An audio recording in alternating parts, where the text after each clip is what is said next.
What if I told you a dormant power exists within you through which you can change your thoughts and ultimately your life?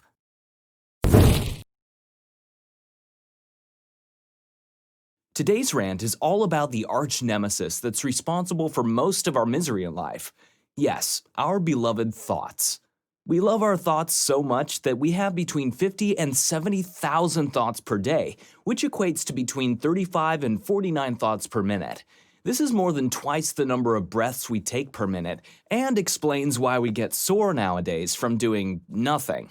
And here's the crazy part. Our mind is like a broken radio, since most of these thoughts are the same thoughts that have been looping round and round in our cerebral highway, with no traffic lights or policemen to control them.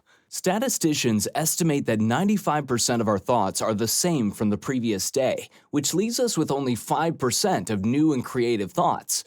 This explains why most of us feel stuck in a rut, with our only talent being jumping to the worst possible conclusion and worrying about it for hours on end. Most of us are always too concerned with what was or what will be, and in the process, miss out on what is. The Buddha held that the human mind is filled with drunken monkeys flinging themselves from tree branches, jumping around and chattering nonstop. In other words, our minds are in constant motion. And when we studied the pattern of our thoughts, we realized that our thoughts have no sequence or coherence.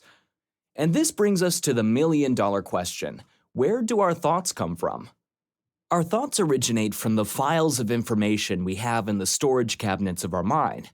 These files of information are a result of our past programming and conditioning. These are the beliefs and habits that have been deeply ingrained in our psyche, leading us to formulate a story about our identity that has been playing on loop since forever. From a biological standpoint, for every thought that we have, a surge of electrical currents from our brain releases neurochemicals, and through this process, our immaterial thoughts literally become matter. They become chemical messengers. These chemical signals make our body feel exactly the way we were thinking, and once we begin to feel a particular way, we generate more thoughts equal to how we're feeling, and before we know it, we find ourselves caught up in the vicious loop of destruction. For example, snakes, spiders, Let's say we've just had a fearful thought, and we're now beginning to feel fear. The moment we feel fear, the emotion influences us to think more fearful thoughts, which in turn triggers the release of even more chemicals in the brain and body, which makes us feel even more fear. And lo and behold, we get caught in the vicious loop of destruction where we've turned on our stress response just by mere thought alone. Our repetitive thoughts create connections in the brain that quickly become ironclad, forming our neurological wiring and programming. As a result, our brain becomes an artifact of our past thinking. This is why we can't stop imagining scenarios in our head that have a staggering -2% chance of happening in real life. As they say in Biology 101, neurons that fire together wire together. The more frequent the firing, the more robust the wiring. And this brings us to today's nugget of wisdom. Our thoughts lead to our feelings, which lead to our actions, which ultimately lead to the results in our life.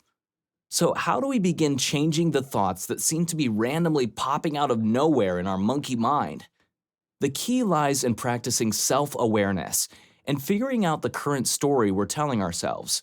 See, ultimately there are two categories of thoughts in our life: empowering thoughts and disempowering thoughts.